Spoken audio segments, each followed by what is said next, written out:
அன்பார்ந்த ஞானவழி YouTube channel நேயர்கள் அனைவருக்கும் வணக்கம். இந்த பதிவில் தனுசு ராசி அன்பர்களுக்கு செவ்வாய் பெயர்ச்சி சிறப்பு பலன்கள் காணலாம்.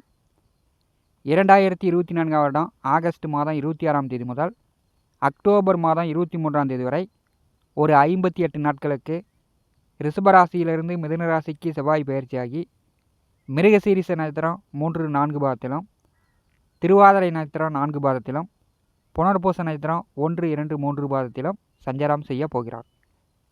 செவ்வாய் பெயர்ச்சியின் மூலம் தனுசு ராசி அன்பர்களுக்கு எந்த மாதிரியான பலாபலன்கள் நடக்கும் என்பதை இந்த பதிவில் காணலாம்.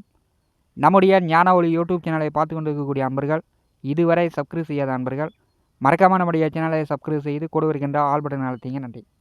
தனுசு ராசி அன்பர்கள் இப்போ வேட்டைக்கு தயாராகுங்கள். அடுத்த 58 நாட்கள் நீங்கள் ஆசைப்பட்டதை நிறைவேற்றி கொள்ளலாம். இதுவரை உங்களுக்கு தடையாக இருந்த விஷயங்கள் தடையின்றி நீங்கள் உங்கள் கைக்கு கொண்டு வந்துடலாம்.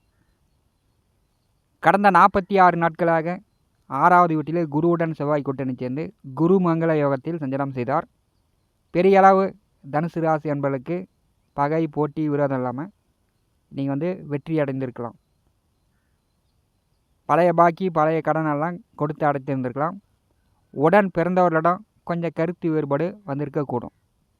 கோச்சாரத்திலே 6ஆம் வீட்டிலே செவ்வாய் வரும்போது லட்சுமி கடாட்சம் பண வரத்து ஓரளவு தனுசு ராசி என்பதற்கு இருந்திருக்கும். தனுசு ராசிக்கு செவ்வாய் பகவான் யார் என்றால், தனுசு ராசிக்கு செவ்வாய் பகவான் பூர்வ புண்ணிய புத்திர அயன விரய மோட்ச ஸ்தானாதிபதியாக வருகிறார். அதாவது 5-12ஆம் வீட்டிற்கு அதிபதியானவர். தனுசு ராசியில் பிறந்தவர்கள் பூர்வீக சொத்துக்களை விட்டு இடம் பெயர்ந்தவர்களாக இருப்பார்கள். அப்படி இல்லைன்னா பூர்வீக சொத்து கிடைக்காமல் போராடக்கூடியவர்களாக இருப்பார்கள். திருமணம் செய்து முதல் குழந்தை பிறந்த பிறகு தனுசு ராசி அன்பர்களுக்கு கணவன் மனைவிக்குள் பிரிவு வரும். சின்ன சின்ன சண்டை சச்சரவு வரும்.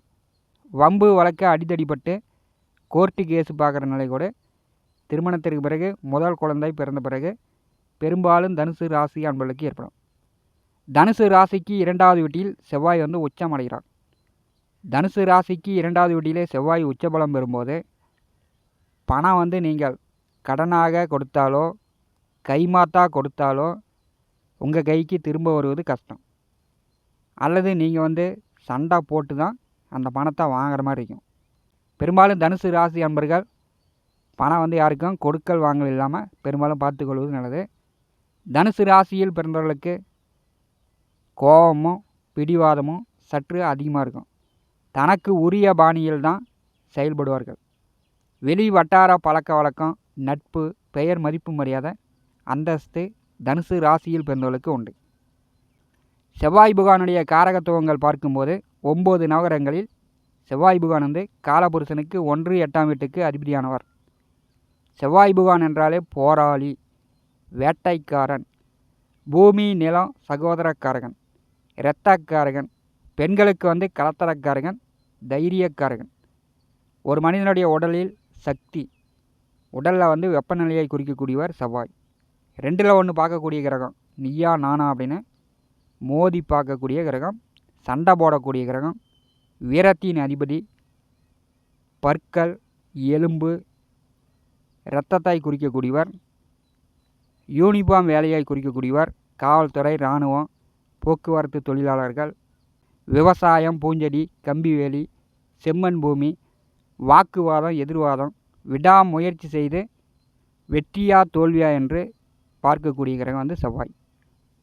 தனுசு ராசிக்கு 5-12ஆம் வீட்டிற்கு அதிபதியானவர் 7வது வீட்டிலே அமர்ந்து சஞ்சாரம் செய்ய போகிறார். 7ஆம் இடம் என்பது கலத்தர ஸ்தானம். 7ஆம் வீட்டிலே இரத்தக்காரகன், கோபக்காரகன், நெருப்புக்காரகன் அமரும்போது உஷ்ணம் சம்பந்தப்பட்ட சிறு சிறு நோய் நொடி தொந்தரவுகள் வரும். மற்றபடி பெரிய அளவு தனுசு ராசி என்பதற்கு பாதிப்புகள் இல்லை. 7வது வீட்டிலே பூர்வ புண்ணியஸ்தானாதிபதி அமரும்போது திருமண வயதில் உள்ளவர்கள் இப்போ வரன் பார்க்கலாம். உடனே வரன் செட் ஆகும். அல்லது காதலித்து கொண்டிருப்பவர்கள் காதல் திருமணம் நடக்கும். விரைய பூர்வ புண்ணியஸ்தானாதிபதி 7ஆம் வீட்டில் அமரும்போது தனுசு ராசி என்பதற்கு அடுத்த 58 நாட்கள் உங்களுக்கு சுப விரய செலவுகள் உண்டு. குடும்பத்தில் மங்கள காரியங்கள் நடக்கும். ஏன்னா மங்களக்காரகன் செவ்வாயினுடைய பார்வையில் தனுசு ராசி இருக்கும்போது உங்கள் குடும்பத்தில் சுப மங்கள காரியங்கள் நடக்கும். நேர் 7ஆம் வீட்டிலே செவ்வாய் அமரும்போது ரியல் எஸ்டேட் தொழில் செய்து கொண்டிருப்பவர்கள், வீடு மனை நிலம் சொத்துக்கள் வாங்கி விற்பனை செய்து கொண்டிருப்பவர்களுக்கு கொடி கட்டி பறக்கலாம். நீங்கள் சொன்ன மாதிரி எதிர்பார்த்த மாதிரி நல்ல விலைக்கு விற்கலாம். அதே மாதிரி கொல்லம் பற்ற மெக்கானிக் ஒர்க் ஷாப்பில் இருக்கக்கூடியவர்களுக்கு நல்ல வாய்ப்பு, ரியல் எஸ்டேட்டு நல்ல வாய்ப்பு, செங்கல் சூளை வைத்து கொண்டிருப்பவர்களுக்கு நல்ல வாய்ப்பு, மண் நிலம் பூமி விவசாயம் தொழில் செய்து கொண்டிருப்பவர்களுக்கு நல்ல வாய்ப்புகளை கொடுக்கும். ஆடு மாடு கால்நடை கோழி நல்ல வளர்ச்சி உண்டு. விவசாயத்தில் பூஞ்செடி வைத்து பூ எடுத்து கொண்டிருப்பவர்களுக்கு நல்ல மகசூல் உண்டு. உணவு விடுதி ஓட்டல் கடை வைத்திருப்பவர்களுக்கு நல்ல சிறப்பான அமைப்பு உண்டு. 7ஆவது வீட்டிலே செவ்வாய் அமர்ந்திருக்கும் போது அரசியல்வாதிகளுக்கு பெரிய அளவு பெயர் மதிப்பு மரியாதை மக்கள் மத்தியில் உயரும். 7ஆவது வீட்டிலே இரத்தக்காரகன் செவ்வாய் வரும்போது உடன் பிறந்தவர்களிடமோ உங்கள் வாழ்க்கை துணையிடமோ கொஞ்சம் எதிர்வாதம் செய்யாமல் இருக்க வேண்டும். உங்களுக்கு சட்டுன்னு கோபம் வரும். எடுத்தெறிந்து வாடா போடான்னு பேசக்கூடிய நிலையாக இருக்கும். கோபப்படுவதால் பல நல்ல காரியங்கள் கெடுவதற்கான வாய்ப்புண்டு. அதனால் தனுசு ராசி என்பர்கள் பெரும்பாலும் கோபப்படாதீங்க. உங்கள் வாழ்க்கை துணைக்கு சற்று கோபதாபங்கள் ஏற்படும். விரையாதிபதி 7ஆம் வீட்டில் அமர்ந்து தனுசு ராசியை பாரி செய்யும்போது வெளியூர் வெளியிடம் வெளிநாடு சார்ந்த வேலை தொழிலுக்கு முயற்சி செய்யக்கூடியவர்கள் முயற்சி செய்யலாம். வெளிநாடு வேலை வாய்ப்பு கிடைக்கும். 7ஆம் வீட்டிலே செவ்வாய் அமர்ந்து அவருடைய 4ஆம் பார்வை தொழிற்ஸ்தானத்தின் மேல் விழுகிறது. இதுவரை வேலை தேடிக்கொண்டிருப்பவர்கள் இப்போ வேலை தேடுங்க, வேலை உடனே கிடைக்கும். தொழிற்ஸ்தானத்தை செவ்வாய் பார்வை செய்யும்போது தனுசு ராசி என்பளுக்கு தொழிலும் நன்றாக இருக்கும், வேலை நன்றாக இருக்கும், தடையின்றி வருமானம் பெறக்கூடிய வாய்ப்புகள் உண்டு. தொழில் வேலையில் மாற்றங்களை எதிர்பார்க்கக்கூடியவர்கள், பதவி உயர்வு கூடுதல் சம்பளம் பிரமோஷனை எதிர்பார்க்கக்கூடியவர்கள் ஆவணி மாதம் 10ஆம் தேதி பிறகு எதிர்பார்க்கலாம். செவ்வாய் பகவானுடைய நேர் 7ஆம் பார்வை தனுசு ராசியின் மேல் விழுகிறது. பெரும்பாலும் முடிஞ்ச வரை நீங்கள் கோவப்படாதீங்க. பொறுமையாக நிதானமாக செயல்படுங்க. நீங்கள் நினச்ச மாதிரி எதிர்பார்த்த மாதிரி செவ்வாய் நற்பலன்களை கொடுக்க போகிறார். மனைவி பிள்ளையிடம் கோவப்படாதீர்கள். இப்போ பக்கமாக திருமணமானவர்கள், அதாவது 1 வருடம் 2 வருடத்திற்குள் திருமணமானவர்கள், முதல் குழந்தை பிறந்திருக்கக்கூடியவர்கள், கணவன் மனைவிக்குள் சண்டை போடாதீங்க. ஒருவரை ஒருவர் திட்டி கொண்டிருக்காதீர்கள். அப்புறமேட்டு காவல் நிலையம் போகிற மாதிரி கோர்ட்டுக்கு போகிற மாதிரி இப்படிலாம் பிரித்து விட்டு போகக்கூடிய நிலை 7ஆவது வீட்டிலே செவ்வாய் வரும்போது ஏற்படுத்தி விடுவார்.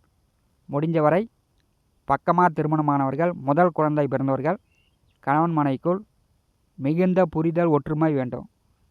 செவ்வாய் பகவானுடைய 8ஆம் பார்வை 2ஆவது வீட்டிற்கு விழுகிறது. 2ஆவது வீட்டிற்கு விரையாதிபதி பார்வை விழும்போது குடும்பத்தில் சுப மங்கள காரியங்கள் நடக்கும். கையிருப்பு பணம் திருமணத்திற்கோ அல்லது வீடு கட்டுவதற்கோ வண்டி வாகனங்கள் வாங்குவதற்கோ புதிய தொழில் வியாபாரம் செய்வதற்கோ பணம் சேமிப்பு செவ்வாய் பகவானுடைய 8ஆம் பார்வை உங்களுக்கு விரயங்களை ஏற்படுத்தும். குலதெய்வ வழிபாடு செய்யக்கூடியவர்கள் குலதெய்வ வழிபாடு செய்யலாம். குலதெய்வ அனுகிரகம் கிடைக்கும். வெளி வட்டாரத்தில் பழக்க வழக்கம் நட்பு அதிகமாகும். உங்களுக்கு பெயர் மதிப்பு மரியாதை உயரும். தனுசு ராசி அன்பர்களுக்கு புதிய நட்பு புதிய சொந்தங்கள்லாம் உருவாகிறதுக்கான வாய்ப்புண்டு. உங்கள் சொல் வார்த்தை பேச்சில் கவனமாக இருக்கணும்.